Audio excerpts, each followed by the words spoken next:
மக்களின் உணர்வுகளை பிரதிபலிக்கும் கூட்டணி எது? திமுக அணியா, அதிமுக அணியா? நிகழ்ச்சியின் முதல் கருத்தாளராக அரசியல் விமர்சகர் திரு எஸ் ஸ்ரீராம் அவர்களை பேசுமாறு அன்போடு அழைக்கிறேன். இப்போ தமிழ்நாட்டில் முதல்ல ஒரு வார்த்தையை கண்டு நம்ம எல்லாரும் பயந்தது சுனாமின்ற ஒரு வார்த்தையை கேட்டு தான் தமிழ்நாட்டு மக்கள் பயந்தாங்க. இந்த 4.5 வருஷமா இன்னொரு வார்த்தைக்கு இப்போ அவங்க பயப்படுறது என்னன்னா, விடியல்ன்ற வார்த்தைக்கு ரொம்ப ரொம்ப பயப்படுறாங்க. ஏன்னா இந்த 4.5 வருஷம் இந்த அரசாங்கம் மக்களுக்கு என்ன செய்தது என்றால் வேதனையை தவிர இந்த அரசாங்கம் ஒன்றும் செய்யவில்லை. சற்றே நீங்கள் கொஞ்சம் யோசிச்சு பார்த்தீங்கன்னா, 4.5 ஆண்டு காலம் திரு எடப்பாடியார் அவர்கள் ஆட்சியில், மத்தியத்தில் பிரதமர் மோடி அவர்கள் ஆட்சியில் தமிழ்நாட்டுக்கு செய்த நலத்திட்டங்கள் என்னென்ன செஞ்சுருக்காங்கன்றது நான் உங்களுக்கு ஒரு பட்டியல் பண்ணணும். நிச்சயமாக இவர்கள் திருப்பி சொல்வது நமக்கு ஜிஎஸ்டி பணம் கொடுப்பதில்லைன்னு. தமிழ்நாட்டில் இந்த அரசாங்கம் 2014 பிரதமர் வந்ததற்கு அப்புறம் இன்னைக்கு இந்த 2024 வரைக்கும் தமிழ்நாடு மத்தியத்துக்கு கொடுத்தது ஜிஎஸ்டி தொகை 6,23,000 கோடிங்க. அது திருப்பி தமிழ்நாட்டுக்கு மத்திய அமைச்சர் நமக்கு திருப்பி கொடுத்த அமௌண்ட் மொத்த தொகை 6,96,000 கோடிங்க.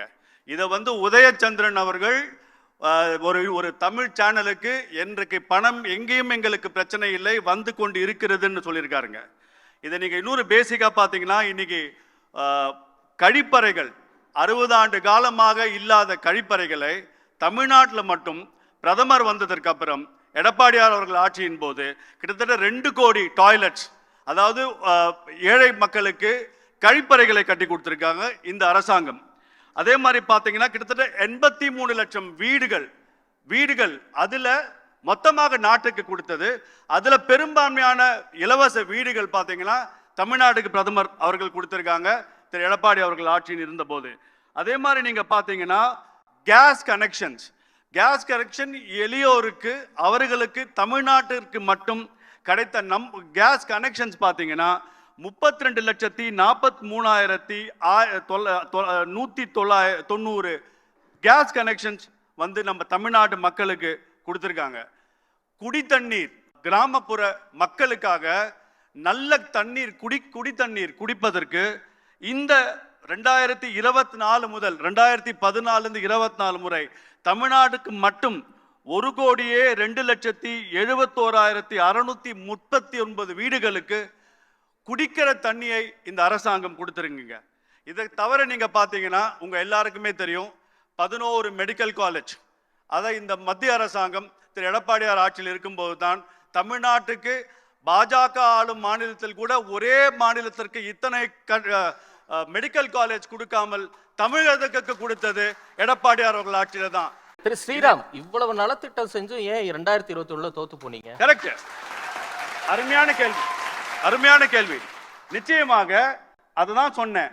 விடியலுக்கு எனக்கு இப்ப என்ன தெரியுமா நினைவு வருது, இன்னைக்கு படையப்பா ரிலீஸ் நினைக்கிறேன். அதுல ரஜினி ஒரு டயலாக் சொல்லுவாரு, ஒரு தடவை தவறிவிட்டேன், இன்னொரு வாட்டி தவற மாட்டோம். இந்த வாட்டி மக்கள் உணர்ந்துட்டாங்க, அந்த தவறை இனிமே மக்கள் செய்ய மாட்டாங்க. ஒத்துக்கிறேன், அந்த தவறை செய்தோம், இனிமேல் தமிழக மக்கள் செய்ய மாட்டாங்க, பொறுத்திருந்து பாருங்க. இதுதான் இப்போதைக்கு இந்த விஷயங்கள். அதே மாதிரி அவர்கள் தமிழுக்கு என்ன பண்ணாங்க, தமிழ் என்று தமிழை வைத்து வியாபாரம் செய்வர்களுக்கு உண்மையாக தமிழ் பற்றை கொண்ட பிரதமர் மோடி தமிழகர்களுக்கும் தமிழக மக்களுக்கும் தமிழக கலாச்சாரத்துக்கும் என்ன செய்தார்? ஜல்லிக்கட்டை இவர்கள் இருந்தபோது காட்டு மிராண்டி ஆட்டம் என்று ஒரு ஜெயராம் ரமேஷ் என்ற அன்றைய காங்கிரஸ் அமைச்சர் சொல்லும் போது அமைதியாக பார்த்த திமுக அரசாங்கம் அங்கே அதிகமாக அமைச்சர்களை வைத்துக் கொண்டு நம் கலாச்சாரத்தை இழிவு செய்த போது அமைதியாக இருந்ததை மீட்டெடுத்து மீண்டும் ஜல்லிக்கட்டை கொடுத்தது நம் பிரதமர் மோடி அவர்கள் தமிழ்நாட்டில் எடப்பாடி அவர்கள் இருக்கும் போது. அதை நம்ம மறக்க கூடாது. அதே மாதிரிதான் செங்கோலை இன்னைக்கு உலகளாவில் தெரியல மாதிரி பார்லிமெண்ட்ல தமிழின் கலாச்சாரம், தமிழின் பெருமை, தமிழக மக்களின் பெருமை, காலங்காலமாக நீதி எப்படி அரசர்கள் செய்தார்கள் என்ற ஒரு எடுத்துக்காட்டுக்காக இன்னைக்கு அந்த பார்லிமெண்ட்ல அந்த செங்கோலை வைத்து தமிழக மக்களுக்கு அவர் பெருமை சேர்த்திருக்கிறார். இதேதான் காசி தமிழ் சங்கம் நாடாளுமன்றத்தில் வச்சதுக்கு அப்புறமும் தான் தமிழ்நாட்டில் நாடாளுமன்ற தேர்தலில் தோத்து போனீங்க. கரெக்டுங்க, அதாவது தோல்வி வெற்றி என்பது நிச்சயமாக அது ஒரு கணக்கு இல்ல. இதே திமுக தான் 2 சீட் வாங்கிச்சுங்க. ஆப்போசிஷன் ஆப்போசிஷன் லீடரா கூட வர முடியலையே. விஜயகாந்த்ல வந்தாரு. அப்படித்தானே திமுக இருந்தது. நிச்சயமாக இதே பாஜக 2 MP வைத்திருக்கிறது. இன்னைக்கு 15 ஆண்டுகளாக நாட்டை ஆளுகிறது. 11 மாநிலத்தை ஆளுகிறது. தமிழ்நாட்டையும் அதிமுகவின் கூட நிச்சயமாக வரும் எலெக்ஷன்ல பாஜகவும் அதிமுகவும் நிச்சயமாக அரசை அமைக்கும் மாற்று கருத்து இல்ல. நீங்க அதே மாதிரிதான் நீங்க செங்கோல் காசி தமிழ் சங்கம், காசிக்கு தமிழ் சங்கம் 3000 பேர் காசு இன்னைக்கு உத்தரப்பிரதேசல தமிழ் படிக்கிறாங்க. அது எதனால் வந்தது? சௌராஷ்டிரா தமிழ் சங்கம் எதற்காக நடத்தினார்கள்? நம்ம இவ்வளவு பேசுறோமே, திரு எம்ஜிஆர் அவர்கள் ஆரம்பித்த ஒரே ஒரு யூனிவர்சிட்டி தான் தமிழுக்கான பல்கலைக்கழகம் என்பது திரு எம்ஜி ராமச்சந்திரன் அதிமுக ஆட்சி காலத்தில் 1981 ஒரே ஒரு தமிழ் கலாச்சாரம். அதே மாதிரி இன்னொன்று இந்த கிளாசிக்கல் பில்டிங் தமிழ் செம்மொழி பில்டிங் ஒன்று இருந்தது பாத்தீங்களா? அதை பெங்களூர்ல வாடகைக்கு வச்சிருந்தாங்க திமுக ஆட்சியில. அந்த பில்டிங்க சோழிங்கநல்லூர்ல பிரதமர் அவர்கள் கிட்டத்தட்ட 34 கோடி ரூபாய்க்கு தமிழுக்கு அந்த பில்டிங்கை கட்டி கொடுத்திருக்கிறார். இதேதான் சித்தா மருவத்தை கட்டி கொடுத்திருக்கிறார்.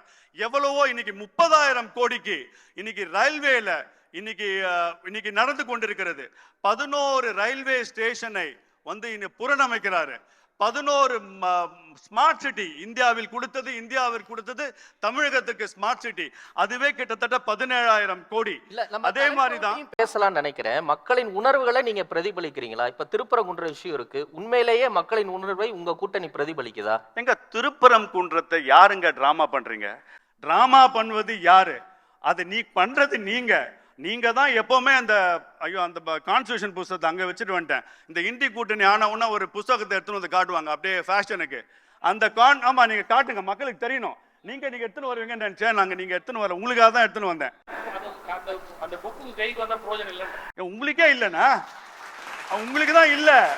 அதாவது உங்களுக்கு வேணுங்கிற போது உங்க தீர்ப்பு உங்களுக்கு வேணுங்கிற போது தீர்ப்பு கொடுத்தா அது தீர்ப்பை கோர்ட்டின் தீர்ப்பை மதிக்காத ஒரு அரசாங்கம் இன்னைக்கு எங்கள் திருப்பரங்குன்றத்தை இந்த திருப்பரங்குன்றம் உங்களுக்கு பதில் சொல்லும்.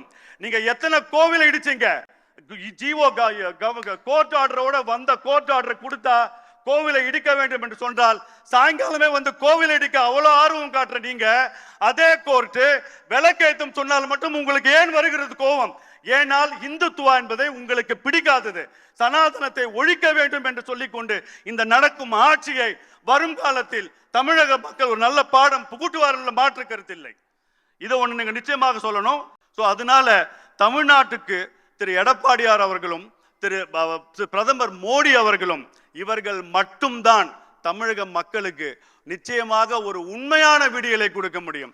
1000 ரூபாவை நீங்க கொடுத்துட்டு நீங்க பால் விலையை ஏத்துனீங்க, மோர் விலையை ஏத்துனீங்க, தயிர் விலையை ஏத்துனீங்க, ப்ராப்பர்ட்டி டாக்ஸ் ஏத்துனீங்க. கொடுத்த 1000 ரூபாவை கொடுத்துட்டு 5000 ரூபாவை நீங்க மக்களிடம் சுரண்டுறீங்க. அந்த கொடுத்த 1000 ரூபாவே நீங்க டாஸ்மாக்ல சுரண்டுறீங்க. இதனால நீங்க கொடுப்பது ஒன்று, நீங்கள் செய்வது ஒன்று. தகுதி வாய்ந்த பெண்கள் நீங்க முதல்ல சொன்னது அனைவருக்குமான பெண்களுக்கு, அப்புறம் நீங்க சொன்னது தகுதி வாய்ந்த பெண்களுக்கு. இப்ப சடனா 30 லட்சம் பேருக்கு தகுதி வந்துச்சுங்க. ஏன் தெரியுமா? இப்ப எலெக்ஷன் வருது, அந்த 30 லட்சம் பேருக்கு இப்ப திருப்பி தகுதி வருது. கல்வி கடன் சொன்னீங்க, காணாமல் போச்சு. பெட்ரோல் டீசல் விலையை குறைப்பீங்க, காணாமல் போச்சு. மத்திய அரசாங்கம் பெட்ரோல் டீசல் விலையை குறைத்த போது அனைத்து பாஜக அரசாங்கமும் விலையை குறைத்தது, தமிழகம் குறைக்கவில்லை. நீங்க 37 ரூபா செஸ் போட்டு வாங்குறீங்க. நீங்க எதுக்கு செஸ் போட்டு 37 ரூபா வாங்குறீங்க? நீங்க என்ன பண்றீங்க? உங்களுக்கு முக்கியமா தமிழக மக்கள் மேல் அந்த பெட்ரோல் விலையை குறைக்க வேண்டும் என்றால் நீங்கள் ஏன் குறைக்க கூடாது? இதே பிரதமர், இதே பினான்ஸ் மினிஸ்டர் பெட்ரோலியம் ஜிஎஸ்டிக்குள் வருவதற்கு நாங்கள் தயாராக இருக்கிறோம் என்று சொல்லும் போது தமிழ்நாடு பினான்ஸ் மினிஸ்டர் ஏன் அதை எதிர்க்கிறார்? ஏன் பெட்ரோல் டீசலை ஜிஎஸ்டி வரவிடாமல் இருக்கிறார்? அதற்கு பதில் சொல்லுங்கள். ஆகையாக இவர்கள் உள் ஒன்று வைத்து புறம் ஒன்று பேசுவது இது திமுக அரசாங்கத்தின் வாடகை. உண்மையான விடியல் வேண்டும் என்றால் நிச்சயமாக எடப்பாடியாரும் பாரத பிரதமரின் ஆட்சி தான் நன்றாக முடியும் என்பதில் மாற்று கருத்தில்லை. நன்றி திரு ஸ்ரீராம்.